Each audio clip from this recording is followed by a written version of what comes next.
Allah Resulü sallallahu aleyhi ve sellem o gecenin əlaməti olaraq da bunlara xəbər vermişdir. Qədir gecəsi sabahı günəş parıltısız doğar. Yəni, gözü qamaşdıracaq şüası olmaz. Yüksəlincəyə qədər sanki bir tas kimidir, bir potnis, yumru potnis və yaxud da boşqap kimi, tas kimidir. Yəni, qalxdıqca sən onu gözünə görə bilərsin. Normalda günəşə baxanda gözümüz qamaşır. Qədir gecəsi sabahı göz qamaşmır, o şəkildə baxırsan. Qədir gecəsi aydınlıqdır. Sanki gündüz kimi hər yan işıqlıdır. Çünki mələklər inir baxır, nurdan yaranmış varlıqlar inir. Nə isti, nə də soyuqdur. Nə isti, nə də soyuqdur. Əlamətlərini sayır. Bulutsuz, yağmursuz və küləksizdir. O gecədə ulduz qayması, ulduz sürüşməsi də, yəni meteorit də olmaz. Qədir gecəsinin gizlənilməsindəki hikmət insanları ibadətə təşviq etmək, daha çox vaxtı əhya etmələrini təmin etmək və beləcə qulluq səviyyəsini yüksəltməkdir. Qədir gecəsini axtaran bir qul vaxtını ibadətlə dəyərləndirməsini öyrənir və digər zamanlarda da bu gözəl alışqanlığına davam edər.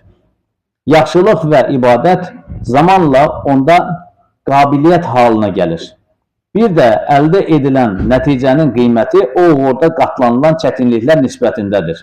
Dolayısıyla bu dərəcə fəzilətli bir gecəyə rastlaya bilmək üçün biraz qeyrət etmək lazımdır. Yəni, cənnət ucuz deyil. Cənnəti, cəmalullahı istəyirsənsə, vaxt və əmək sərf eləmək lazım. Yəni, gecə niyə gizləndi? Qədir gecəsi. Adamın birisi vaizin vəz verməsində bir hədis duyur. Kimin son sözü la ilahe illallah olarsa cənnətə gedər. Deyir, vəssalam da işin yönünü tapmışam. Son ölüm anında la ilahe illallah deyəcəm, cənnətə gidəcəm. Namazda lazımdır ölməyə. Gəlir, deyir ki, alimin birisinə, mən işin yönünü tapmışam, artıq son anda la ilahe illallah deyəcəm, namaz qılmasam da olar.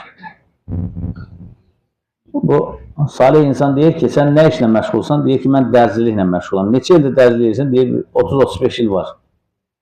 Dərzilikdə deyir, ən asan iş nədir? Deyir, qaçını götürüb parçanı biçmək, xırt kəsmək.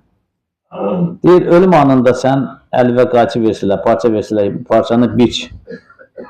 Bu ölçülərə uyğun. Biçə bilərsənmi? Fikirləşir belə, deyir ki, mümkündür ölümdə. Danışsa, ölüm sərxoşluğu gələndən sonra qaçını tuta bilərəm mən.